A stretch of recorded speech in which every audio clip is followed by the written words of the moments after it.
પ્રભુનો આભાર માનીએ. ખ્રિસ્તી ગૃહ જીવન સપ્તાહ 2025 ગયા રવિવારથી એની શરૂઆત થઈ અને આજે આ દિવસ સુધી અહીં આવ્યા છો. દરેકમાં પ્રભુની કોઈક ને કોઈક ઈચ્છા હોય છે. હું ચેન્જ થઈને અહીં આવ્યો. એકચ્યુઅલી પેલી બાજુ હતું પણ રેકોર્ડિંગના કારણે ત્યાંથી એને ચેન્જ કરવું પડ્યું અને હું બહુ વિચારતો હતો કે આવું કેમ થયું, પણ કદાચ પ્રભુની એવી ઈચ્છા હતી કે ત્યાં જે વચનો જોઈતા હતા એ ત્યાં વચનો ગયા અને જે વચનો પ્રભુ અહીંયા સંભળાવવા માંગતા હતા એ વચનો અહીંયા આવ્યા.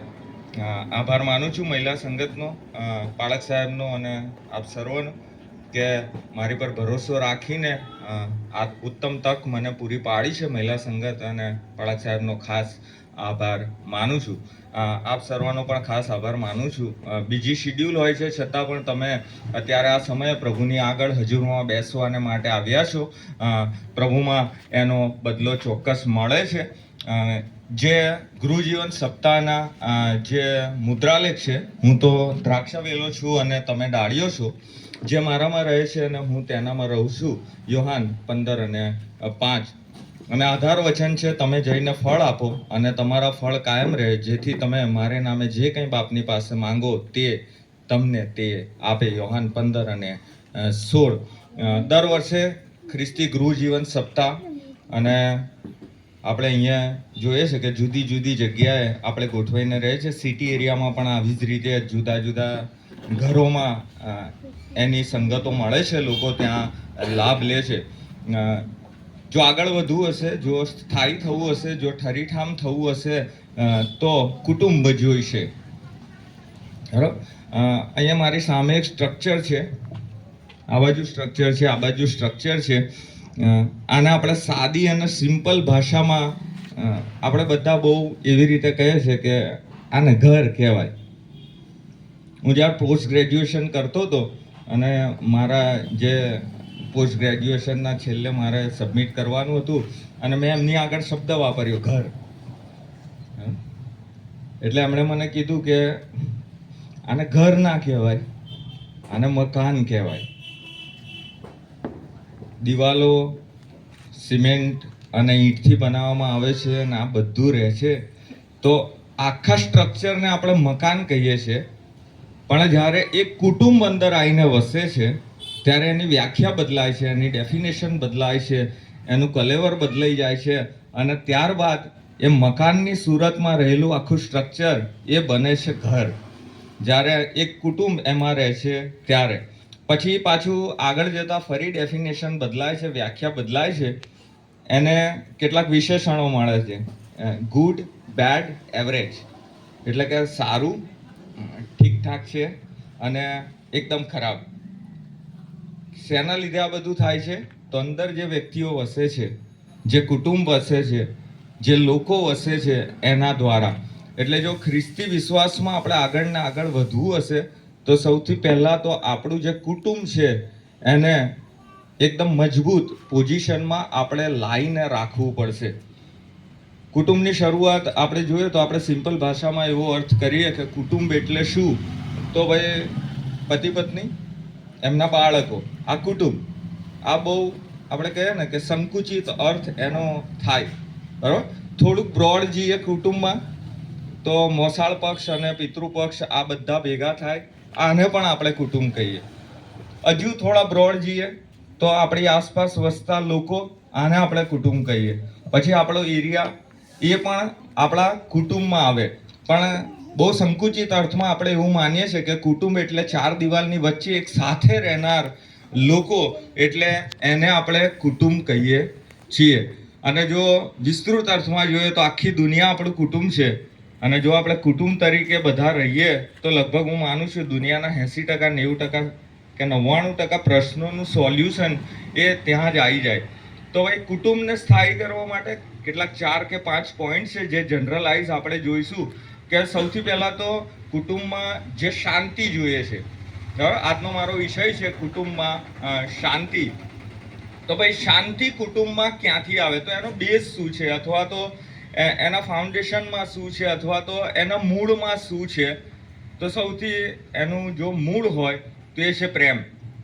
કુટુંબમાં જેટલા પણ વ્યક્તિઓ હોય જે પ્રેમના બંધનમાં રહે, બરાબર. 1 કોરિન્થી 13:4 અને 5 પ્રીતિ વિશે લખેલું છે. પ્રીતિ સહનશીલ છે, પ્રીતિ પરોપકારી છે, અદેખાઈ કરતી નથી, આપ પડાઈ કરતી નથી, ફૂલાઈ જતી નથી, અયોગ્ય રીતે વર્તતી નથી, પોતાનું જીત જોતી નથી, ખીજવાતી નથી ને અપકારને લેખવતી નથી. બહુ સિમ્પલી આપણે વર્ષોથી આ કલમ બોલીએ છીએ, પણ જો કોમા એટલે કે અલ્પવિરામ પછી જો આપણે આ શબ્દોને જોઈએ અને જો લાગુ કરવા જઈએ ને, આપણા ગાભા નીકળી જાય. સહનશીલ છે, બધું સહન કરે છે. આજે સહનશીલતા ક્યાં હશે? I don't know. બરોબર. પરોપકારી છે, પરોપકારી એટલે બીજાના ઉપર કરેલા ઉપકાર જે યાદ રાખતો નથી ને સદંતર ઉપકાર પર ઉપકાર કરીએ જાય છે, ઉપકાર પર ઉપકાર કરીએ જાય છે. એની માટે ગુજરાતી સાહિત્યમાં શબ્દ વપરાય છે પરોપકારી. એ સિવાય પણ બહુ બધું છે, રેફરન્સ બહુ બધા છે, પણ હું દરેક એની માટે 1 કે 2 રેફરન્સ વાપરીશ. અને કોલોસી 3 અને 14 કહે છે કે એ ઉપરાંત પ્રીતિ જે સંપૂર્ણતાનું બંધન છે તે પહેરી લો. જ્યારે આપણા કુટુંબની એક વ્યક્તિ એ પ્રેમનું બંધન એ જ્યારે પહેરી લે છે, એકબીજાની ઉપર પ્રેમ છે, એકબીજાની ઉપર લાગણી છે, એકબીજાની ઉપર અનુકંપા છે, એકબીજાને સહાય કરવાની ભાવના છે, ત્યારે આપણા કુટુંબમાં શાંતિ આપોઆપ જ આવે છે. સિમ્પલમાં સિમ્પલ જોઈએ કે કુટુંબની દરેક વ્યક્તિ એકબીજા પર પ્રેમ રાખે છે, એ કુટુંબમાં ક્યારેય ઝઘડો નહીં થાય, કદી નહીં થાય. કારણ કે કેમ? કોની સાથે ઝઘડવાનું? એને તો હું પ્રેમ કરું છું, એને તો હું પ્રેમ કરું છું. કુટુંબની જેટલી વ્યક્તિઓ છે જો પ્રેમથી વર્તશે તો ગેરસમજ નહીં થાય, ઝઘડા માટે ક્યારેય જગ્યા નહીં રહે. કારણ કે પ્રેમ એ ઈશ્વરની આજ્ઞાનું કેન્દ્ર છે અને પ્રેમ એ શાંતિનો આધાર છે. શાંતિ ત્યારે જ આવશે જ્યારે પ્રેમ હશે. પ્રેમ એકબીજાને કરતા હશું, ક્યારેય ગેરસમજણ નહીં હોય, ક્યારેય કંકાસ નહીં હોય, ક્યારેય કજીઓ નહીં હોય, ક્યારેય તકલીફ નહીં હોય, ક્યારેય મુશ્કેલી રહેશે નહીં. બીજી બાબત જોઈએ તો કુટુંબમાં નમ્રતા અને ક્ષમા એ બહુ જ જરૂરી છે. કોલોસી 3 અને 13 કહે છે એકબીજાનું સહન કરો અને જો કોઈને કોઈની સાથે કજીઓ હોય તો તેને માફ કરો. કેવી રીતે માફ કરવાના છે? તો જેમ પ્રભુએ તમને માફ કર્યા તેમ તમે પણ કરો. કુટુંબ છે એવું કહેવાય, આપણા ગુજરાતી ભાષામાં બહુ સરસ કહેવત છે, 2 વાસણ હોય એટલે ખખડે. મતભેદ થવાના જ. કોઈ નાની બાબતોમાં કદાચ સવારે તૈયાર થવામાં મોડું થઈ ગયું, કે ઓફિસ જવાનો ટાઈમ થઈ ગયો, કે નોકરી પર જવાનો ટાઈમ થઈ ગયો, પાણી લેટ આવ્યું છે, દૂધવાળો નથી આવ્યો, કે આ નાની બાબતોમાં કશુંક તો થશે. પણ જો કુટુંબના સભ્યો નમ્ર હશે, જો કુટુંબના સભ્યો એકબીજાને માફ કરનાર હશે, કારણ કે પ્રેમ હશે એટલે આ 2 ગુણો આપોઆપ એ કુટુંબના સભ્યોમાં આવશે. અને આવું હશે ત્યારે એ એકબીજાને માફ કરશે, એકબીજા સાથે નમ્ર રહેશે, અને આવું કરશે એટલે એ એમના ઘરની શાંતિની ચાવી છે. નમ્રતા અને ક્ષમા એ ચાવી છે, બરાબર. એકબીજાને માફ કરવાની ભાવના. ઘણી વખત એવું કહે છે માફી માંગવી અને માફી આપવી તો લોકો એને કમજોર ગણે છે, ત્યાંથી કશું નહીં થતું ને એટલે કશું બોલતો નહીં. પણ ખ્રિસ્તી વ્યક્તિ તરીકે આપણે પ્રભુ ઈસુ ખ્રિસ્તને અનુસરનારા લોકો તરીકે જ્યારે આપણે વર્તીએ છીએ ત્યારે એવું કહેવાય છે કે માફી આપવી અથવા તો માફી માંગવી એ કમજોરી, નબળાઈ કે નિર્બળતા નથી, એ તો ખ્રિસ્તની શક્તિ છે. કારણ કે એની માટે બહુ તાકાત જોઈએ, બહુ સામર્થ્ય જોઈએ, બહુ શ્રમ કરવો પડે, મનોમંથન કરવું પડે, ત્યારે માનસિક રીતે તમે કોઈકને માફ કરી શકો અથવા તો તમે કોઈની પાસે માફી માંગી શકો. તો માફી અને ક્ષમા છે તો ત્યાં ઈશ્વરની શાંતિ હંમેશા રહે છે. આગળ જોઈએ કે કુટુંબ બને છે પતિ અને પત્નીથી. તો પતિ અને પત્ની આ 2 એવા પાત્રો છે જે મેન સ્તંભો છે, જેમની આસપાસ આખું કુટુંબ રચાય છે. મા બાપથી પણ થાય. આ પણ આપણે સિમ્પલ ડેફિનેશનમાં એવું જોઈએ કે પતિ પત્ની તો આ બંને ભેગા થાય એટલે એ એમનું જ્યારે લગ્ન થાય ત્યારે જાહેર કરે છે કે કુટુંબ તરીકે એમને જાહેર કરવામાં આવે છે.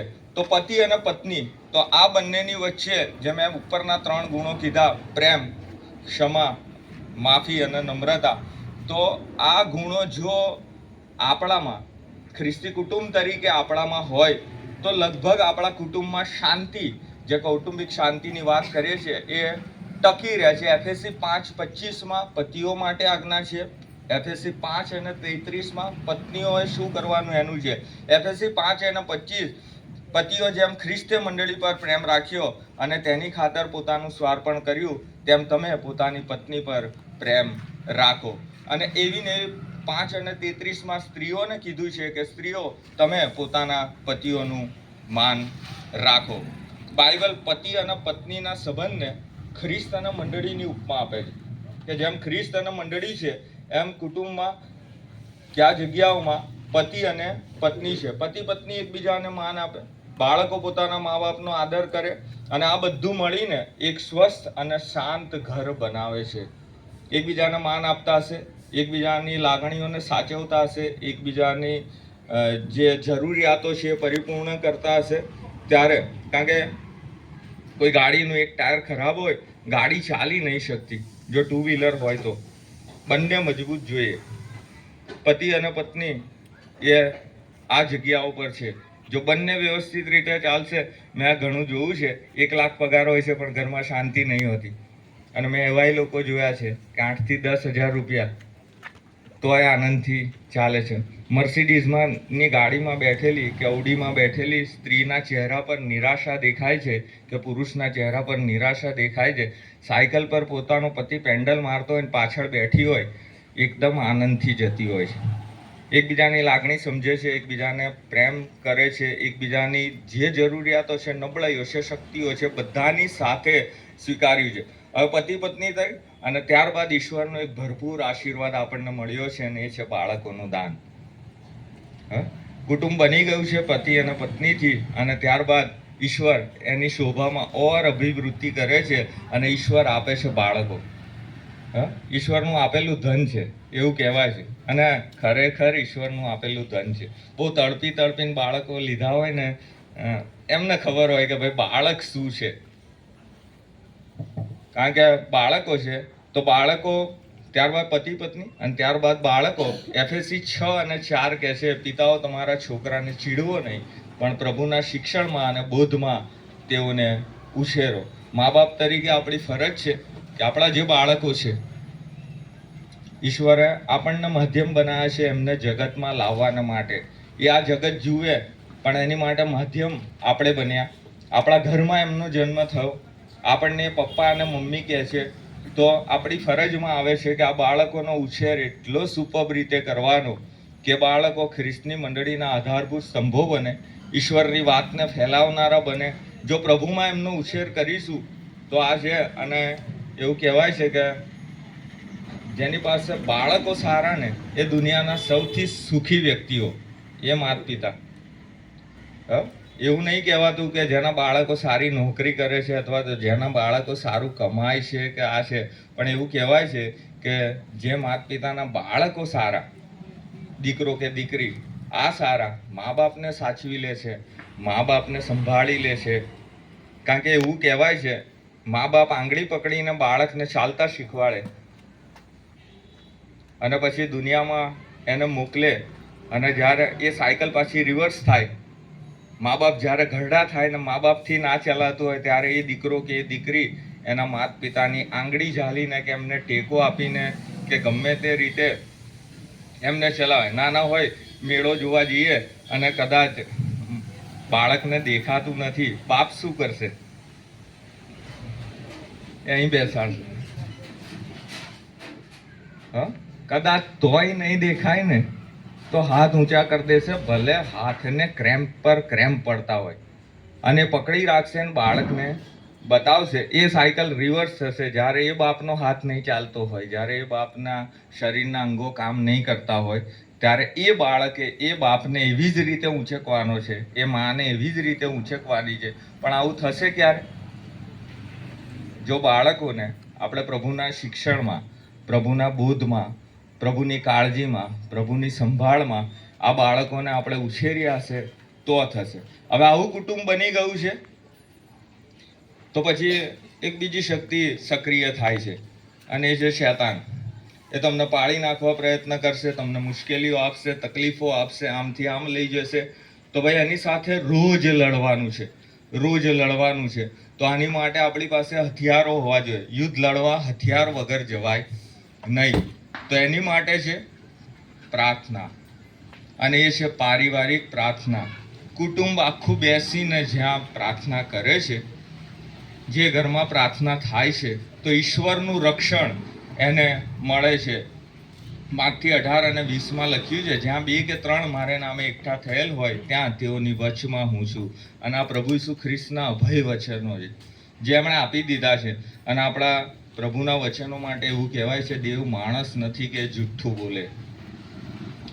જે લીટી લખી છે તો શબ્દ સ અક્ષર સ એ સાચું પડે છે. બરાબર. પરિવાર એક સાથે ભેગું મળીને પ્રાર્થના કરતું હોય, ઈશ્વરની શાંતિ અને હાજરીનો પરિવારમાં અહેસાસ થાય.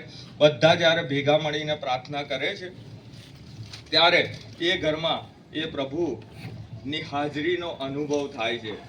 પ્રાર્થના વિવાદો શમાઈ દે છે, સંબંધોને મજબૂત બનાવે છે. રોજની પ્રાર્થના એ આપણે કહીએ ને તો આપણા કુટુંબ માટે, આપણા કુટુંબની શાંતિ માટે પ્રોટેક્શન વોલ છે, રક્ષણાત્મક દિવાલ. જે ઘરમાં પ્રાર્થના થતી હશે, શૈતાનની ઓકાત નથી કે ઘરમાં કોઈ પણ જાતનું કામ કરી જાય. બાળક આગુ પાછું ના જાય. જો એ રોજ એને તમે પ્રાર્થનાનું કવચ પહેરાવતા હોય, તમે ને હું એને એવી રીતે ઉછેરતા હોય, અને આપણે શું રક્ષણ કરવાના? આપણે તો બહુ નબળા માણસો છીએ. આપણે શું રક્ષણ કરવાના? મને ઘણા કહે છે, મારો પર્સનલ અનુભવ કરું, મારા દીકરાને જુએ એટલે એવું કહે કે રિક્ષનભાઈ મોરના ઈંડાને ચીતરવા ના પડે, આવું કે એના આઈક્યુના લીધે. હું કહું છું કે ભાઈ એવું નથી, એ તો ઈશ્વરની કૃપા છે. ના ના, તમે ટીચર આ એવું ના. મારી બેબી હતી, એના પપ્પા બોલાવતા મને 8 વર્ષ લાગ્યા હતા, 8 વર્ષ. ત્યારે હું ટીચર હતો. બરાબર. પણ જ્યારે ઈશ્વરની કૃપા, ઈશ્વરનું સામર્થ્ય, ઈશ્વરની દયા અને એમની જે ઉપરથી આશીષ આપવાની રીત છે, એ જ્યારે આવે છે ને, ત્યારે એ આપણા બાળકોને રક્ષણ પૂરું પાડે છે. ત્યારે એ આપણા કુટુંબને શાંતિ આપે છે. ત્યારે એ આપણા કુટુંબની તકલીફો, મુશ્કેલીઓ, સમસ્યાઓ, આફતો, અડચણો એ ત્યારે દૂર કરે છે. પ્રાર્થના થાય છે એટલે આપણા પરિવારને એક પ્રોટેક્શન મળે છે. આપણે કહીએ ને કે Z+ સિક્યુરિટીમાં આવીએ, આવી સિક્યુરિટીમાં આવીએ છીએ. આ પ્રાર્થનાઓ આપણા ઘરમાં દુષ્ટ વિચારને ઘૂસવા નથી દેતી, એ તણાવને ઘૂસવા નથી દેતી. અત્યારની આજની ઝેન ઝીનો જે સૌથી મોટો પ્રશ્ન, જનરેશન ઝી કહેવાય છે આ લોકો, આ બાળકો. આપણા પછીની જે પેઢી અત્યારની જે ચાલે છે એને ઝેન ઝી કહેવાય છે. સૌથી મોટી આમની તકલીફ છે, અમને સ્ટ્રેસ બહુ આવે, તણાવ બહુ આવે, અને પછી એની છેલ્લી પરાકાષ્ઠા આપણે જાણીએ છીએ કે ક્યાં જઈને એ અટકે છે. પણ જો પ્રાર્થનાનું સામર્થ્ય હશે આપણા પરિવારમાં, ઈશ્વરની શાંતિ રહેશે, તો ક્યારેય આપણા બાળકોને આ સ્ટ્રેસનો, તણાવનો સામનો કરવો પડશે નહીં. વિવાદો કોઈ દિવસ પરિવારમાં આવતા નથી.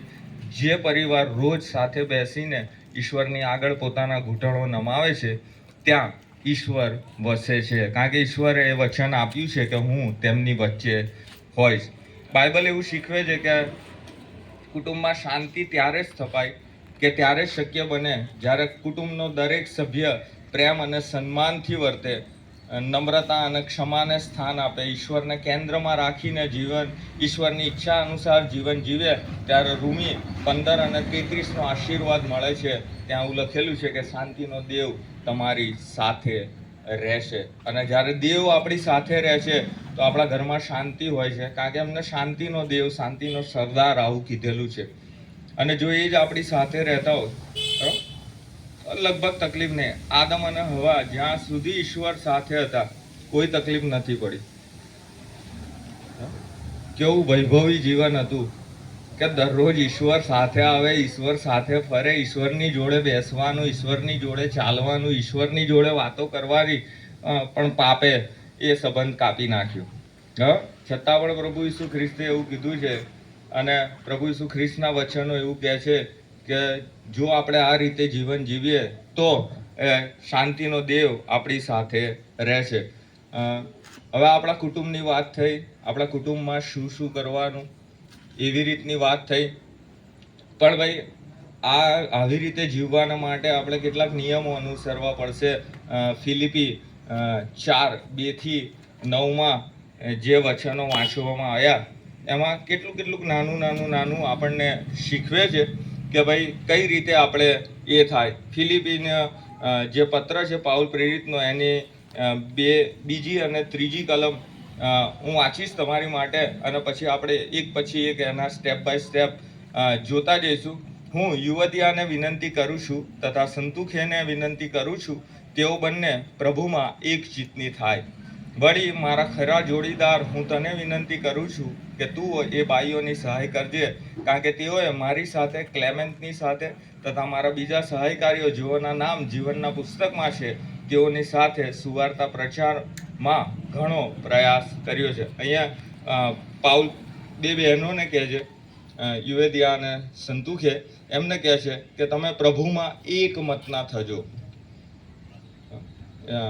માણસો જુદા હોય, આપણી કુટુંબની વ્યક્તિઓ તરીકે જોઈએ તો દરેકનો સ્વભાવ જુદો છે. કોઈ ઉગ્ર છે, કોઈ એકદમ શાંત છે, કોઈ અંતર્મુખી છે, કોઈક બહિર્મુખી છે, કોઈક એકલું રહેવાનું પસંદ કરે છે, કોઈકને બધાની જોડે રહેવાનું પસંદ, કોઈને લીલો કલર ગમે છે, કોઈને લાલ કલર ગમે છે, કોઈકને તીખું ખાવાનું ગમે છે, કોઈકને મોરું ખાવાનું ગમે છે, કોઈ મીઠાઈ બહુ ખાય છે અને કોઈક એવું છે કે જે મીઠાઈ અડતું. આપણા જ ઘરમાં, હા, બીજાની વાત નહીં. ચોઈસ જુદી જુદી છે, પણ આપણી માટે કુટુંબમાં શાંતિ રાખવા માટે કે કુટુંબમાં જો એકતા રહેશે, એકતા રાખીશું, સહમત થઈશું, એકમત થઈશું, તો આપણને એ શાંતિ મળશે.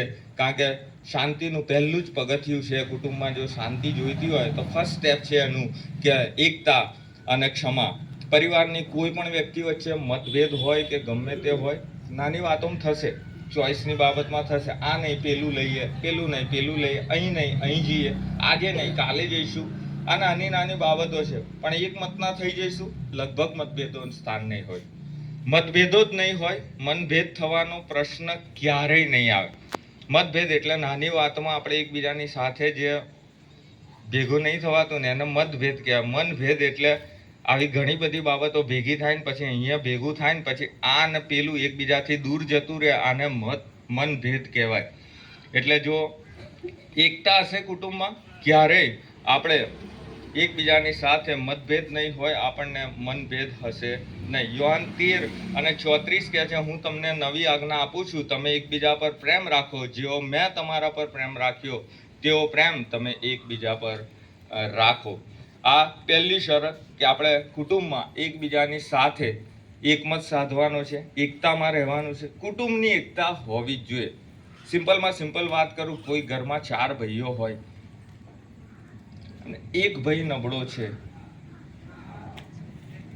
બીજા 3 ભાઈઓ બહુ સબળા છે. જો એ ભાઈને તકલીફ હશે અને 3 ભાઈ એને ટેકો કરી દેશે ને, તો એ નબળો ભાઈ પણ એ કુટુંબમાં એકદમ સબળો છે. કારણ કે એને ક્યારેય તકલીફ મુશ્કેલી પડશે નહીં. ભલે એની તાકાત થોડી ઓછી પડે, પણ એના જ્યારે 3 ભાઈઓ કે 2 ભાઈઓ કે 2 બહેનો કે આવું કોઈ આવીને એની જોડે ઊભું રહી જાય છે, ત્યારે એ સામર્થ્ય પ્રાપ્ત કરી લે. એકતા હશે ત્યારે આ બધું થાય. બીજું જે છે 4થા વચનમાં, પ્રભુમાં હંમેશા આનંદિત રહો. 4થી કલમ કહે છે, પ્રભુમાં સદા આનંદ કરો. હું ફરીથી કહું છું કે આનંદ કરો. અહીંયા વાત લખી છે, પ્રભુમાં સદા આનંદ કરો. આનંદ કરવાના આજના જમાનામાં બહુ જુદા કારણો છે, પણ અહીંયા હવે પ્રેરિત કહે છે, પ્રભુમાં સદા આનંદ કરો. આપણો જે આનંદ છે, આપણા કુટુંબનો જે આનંદ છે, ખુશી છે, એ વસ્તુઓમાં નહીં, જગીક વસ્તુઓમાં કે ઇન્ફ્રાસ્ટ્રક્ચરમાં કે એનામાં નથી, પણ આપણો જે આનંદ છે એ પ્રભુની હાજરીમાં છે. પ્રભુ જ્યારે આપણા ઘરમાં વાસ કરે છે ત્યારે એ જે આનંદ આપણને મળે છે, ત્યારે એ આનંદ આપણને મળે છે, આપણી સાથે કુટુંબના એક વ્યક્તિઓને મળે છે, અને આપણા કુટુંબ દ્વારા આપણી આસપાસ રહેતા બીજા ઘણા બધા લોકોને એ આનંદ પ્રાપ્ત થાય છે. બરાબર? આનંદ આવે છે તો એની કેટલીક અસરો પણ આપણા ઘરોમાં દેખાય છે. આનંદ આવે એટલે રોષ કે ગુસ્સો ના હોય. આનંદિત હોય ને એને ગુસ્સો ના આવે. ગુસ્સો ના આવે એટલે લગભગ આપણા ઘરના 95% પ્રોબ્લેમ સોલ્વ. શાંતિ તો રહેશે, ચિંતા નહીં આવે. આનંદી માણસ હોય ચિંતા ક્યારેય કરતો નથી. અને આનંદી માણસ હોય એટલે એના ઘરમાં ક્યારેય વિવાદ કે ઝઘડાને સ્થાન હોતું નથી. હસી જ નાખશે બધું.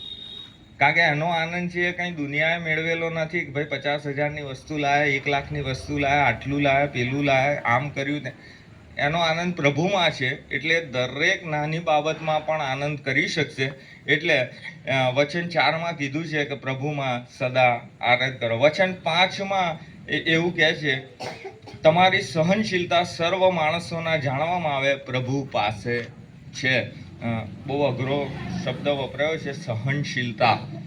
સહનશીલતા એટલે મારી કેપેસિટી કેટલી છે અને મારી સહન કરવાની તાકાત.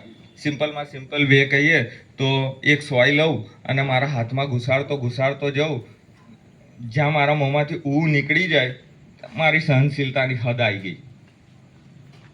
જ્યાં સુધી મારા શરીરમાં એ સહન કરવાની તાકાત છે ત્યાં સુધી લગભગ મારા મોંમાંથી દુઃખનો ઉદ્ગાર નીકળશે નહીં. જ્યાં એ હદ પૂરી થાય છે ત્યાં મારું શરીર રિએક્ટ કરે છે, અને મારું શરીર એવી રીતે રિએક્ટ કરે છે કે જે બીજાને પણ ખબર પડે છે. પણ પ્રભુમાં અહીંયા પાઉલ એવું કહે છે, તમારી સહનશીલતા સર્વ માણસોના જાણવામાં આવે. એકબીજાનું સહન કરો, એકબીજાની સાથે રહો, સૌમ્યતા રાખો, દયાળુ સ્વભાવ, નમ્રતા, સહનશીલતા અને ધીરજ એ કુટુંબ માટે ઈશ્વરની શાંતિના દરવાજા છે. જ્યારે આ આપણા ઘરમાં હોય છે તો આ દરવાજા છે, આ બધાના થ્રુ શાંતિ આપણા ઘરમાં પ્રવેશ કરે છે. કોઈ પણ નિર્ણય લો એની પહેલાં ઈશ્વરને પૂછી લો, પ્રભુ ઈસુ ખ્રિસ્તને પૂછી લો કે ભાઈ આમાં તમારી ઈચ્છા શું છે? તમે આ કરાવવા માંગો છો કે નથી કરાવવા માંગતા? કોઈક ને કોઈક રીતે પ્રભુ જવાબ આપશે. 3 રીતે જવાબ આપે. યા તો એનો જવાબ હા હોય કે હા ભાઈ આ કરો, યા તો એનો જવાબ ના હોય કે ભાઈ ના કરશો, યા તો એનો જવાબ હોય કે રાહ જુઓ. પ્રભુ આ 3 રીતે જવાબ આપે. કોઈ પણ સમસ્યા માટે, કોઈ પણ બાબત માટે પ્રભુ 3 રીતે હા, ના અથવા તો રાહ જુઓ એ રીતે આવે છે. વચન જે 6થું વચન છે એમાં કહે છે, કશાની ચિંતા ન કરો, પણ દરેક બાબતમાં પ્રાર્થના તથા વિનંતીઓ વડે આભાર સ્તુતિ સહિત તમારી અરજો દેવને જણાવો. કુટુંબ છે, પરિવાર છે, બરાબર. આપણે એવા સમયોમાંથી પસાર થઈ રહ્યા છે, એવી જગ્યાઓમાંથી રહી રહ્યા છે, બરાબર. ઇકોનોમી ક્યારેય કોલેપ્સ થઈ જાય છે, રેટ્સ આમથી આમ જાય છે, ઘર ચલાવવું થોડુંક તકલીફ પડે, મુશ્કેલી આવે. કેમનું કરીશું, શું કરીશું? કારણ કે બજેટ હોય આપણું, કોઈક એક નિર્ણયથી આઘું પાછું થઈ જાય. આ તકલીફ રહે છે. એટલે આઘું કશુંક આવે એટલે આપોઆપ સ્વાભાવિક છે, આપણે મનુષ્યો છીએ એટલે આપણને ચિંતા થાય. પણ અહીંયા પ્રભુનું અભય વચન આપણી પાસે છે, કશાની ચિંતા ના કરો. કોઈ પણ બાબતની ચિંતા ના કરો, પણ દરેક બાબતમાં પ્રાર્થના તથા વિનંતીઓ વડે આભાર સ્તુતિ સહિત તમારી અરજો દેવને જણાવો.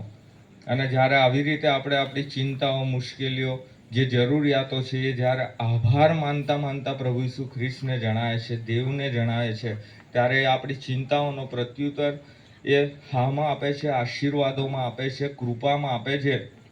અને એમ કરવાથી પ્રાર્થના કરીએ છીએ જ્યારે આવી રીતે આપણને શાંતિ તો મળે જ છે. કેમ શાંતિ મળે છે? તો પ્રાર્થના છે એ ઈશ્વર સાથે આપણી વાતચીત છે. અને જ્યારે હું કોઈ માણસની જગ્યાએ ઈશ્વર સાથે વાતચીત કરું છું, ઈશ્વર એ મારા હૃદયને શાંતિ આપે છે. ઈશ્વર સાથેની આ વાતચીત છે, ઈશ્વર સાથેનો સમય છે, એ શાંત સમય છે, એ પ્રાર્થનાનો સમય છે. એટલે આપણા કુટુંબની જે ચિંતાઓ છે, હતાશાઓ છે, તકલીફો છે, એ લગભગ દૂર થાય છે અને આપણા કુટુંબને એકત્ર રાખે છે. એટલે ચિંતા નહીં, પણ પ્રાર્થના કરો.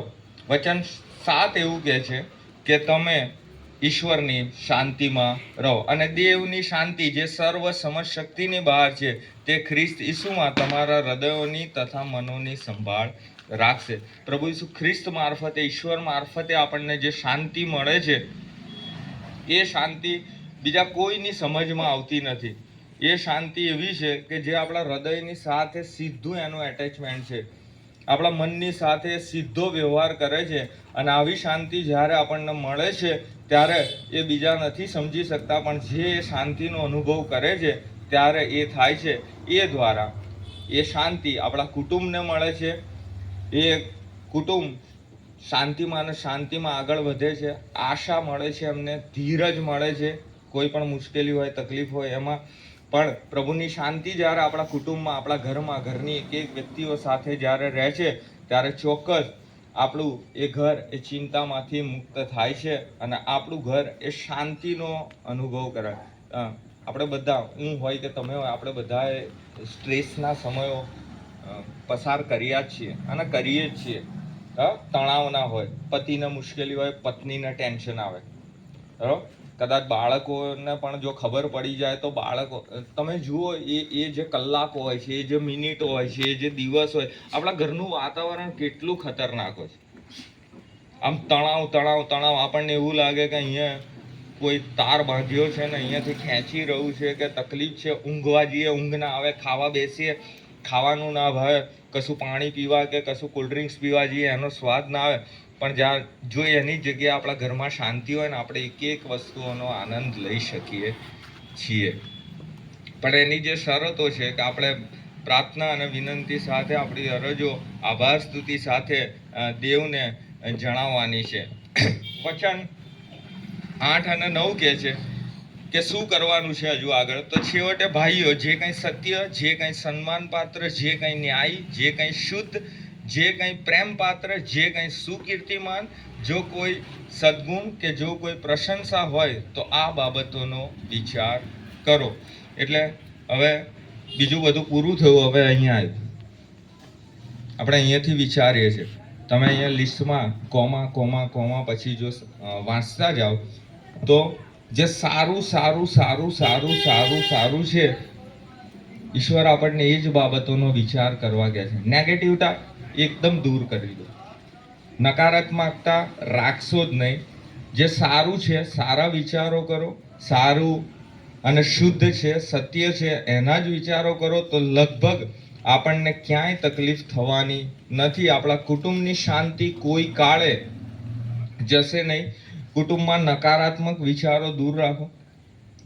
કુટુંબમાં એકબીજાને પ્રોત્સાહન આપો અને આશાના શબ્દો કહો. જ્યારે પણ બોલો ત્યારે એ આપણા શબ્દો કોઈની માટે પ્રોત્સાહન ના હોય, કોઈની માટે આશા ના હોય, કોઈની માટે લાગણી ના હોય. અને એવી રીતે જ્યારે આપણે કરીએ છીએ ત્યારે આપણે આપણા ઘરોમાં ઈશ્વરની શાંતિનો અનુભવ કરાવીએ છીએ અને એના દ્વારા આપણું કુટુંબ આશીર્વાદિત થાય છે. અને જ્યારે આ બધું જ આપણે કરી લઈએ છીએ અને આપણું કુટુંબ એ ખ્રિસ્તી કુટુંબ તરીકે જ્યારે શાંતિનો અનુભવ કરે છે અને એ શાંતિ આપણા કુટુંબમાં જ્યારે આવે છે તો જે અંતિમ આશીર્વાદ છે બહુ સોલિડ છે, બરાબર. 9મી કલમ, જે તમે શીખ્યા તથા પામ્યા તથા સાંભળ્યું તથા મારામાં જોયું તે સર્વ કરો અને શાંતિનો દેવ તમારી સાથે રહેશે. શાંતિનો દેવ તમારી સાથે રહેશે. જ્યારે આપણું કુટુંબ પ્રભુમાં આવી શાંતિ પ્રાપ્ત કરે છે ત્યારે આપણા ઈશ્વર જે શાંતિના સરદાર છે, શાંતિનો દેવ છે, એ આપણી સાથે રહે છે. અને એ શાંતિ આપણા ઘરનો જ્યારે આધાર સ્તંભ બને છે ત્યારે આપણા ઘરને ક્યારેય તકલીફ, મુશ્કેલી, અડચણ કે આ બાબતોથી આપણે ક્યારેય પસાર નથી થવું પડતું. જે શાંતિ મળે છે, દુનિયાવી વાત કહી દઉં કે એવું કે જે શાંત ને લાંબુ જીવે. સાયકોલોજીમાં એવું કહેવાય કે અહીંની શાંતિ ને માણસ લાંબુ જીવે, અહીંની શાંતિ ને એને લગભગ રોગો અસર ના કરે. હું ઘણી વખત કહું કે આ બહુ મીઠું ના ખાઈશ, ડાયાબિટીસ થઈ જશે. મારા મિત્રોને એવું. તો મારો એક મિત્ર છે સાયકોલોજીનો સ્ટુડન્ટ, એવું કે ડાયાબિટીસ મોરસ ખાવાથી થોડું થાય, એ તો ચિંતા કરવાથી થાય. માણસ ચિંતા કરે એટલે શરીરમાં ગ્લેન્ડ્સ જુદી જુદી રીતે વર્તવાની શરૂઆત કરે અને પછી શુગર કંટ્રોલ ના થઈ શકે એટલે ડાયાબિટીસ થઈ જાય, બરાબર.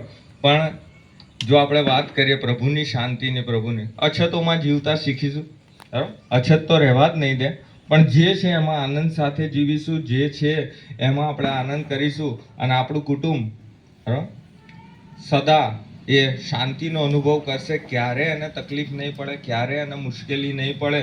અને આપણા કુટુંબની એ શાંતિના લીધે આપણી આસપાસના લોકો, આપણી આસપાસનો સમુદાય, આપણી સાથે કામ કરનાર લોકો, એને પણ એનો અનુભવ થશે ને થશે. પ્રભુનો આભાર માનું છું.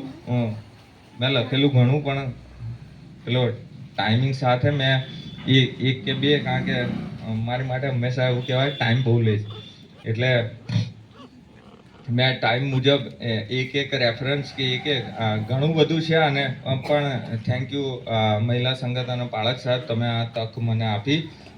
હું પણ ઘણું શીખ્યો.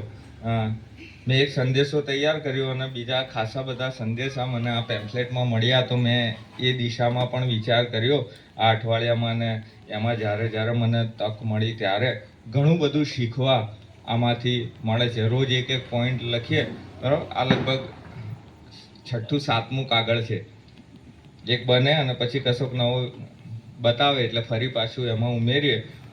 હું કાલે ત્યાં બેઠો વિચાર કરતો હતો કે યાર ક્યાં ત્યાં હતું ને ક્યાં અહીંયા આવ્યા, એટલે કેમ થયું. પણ પછી હું આજે બપોરે બેઠો હતો મારી સ્કૂલમાં, અને બધા જતા રહેલા, અને હું બેઠો એકલો વિચાર કરતો હતો.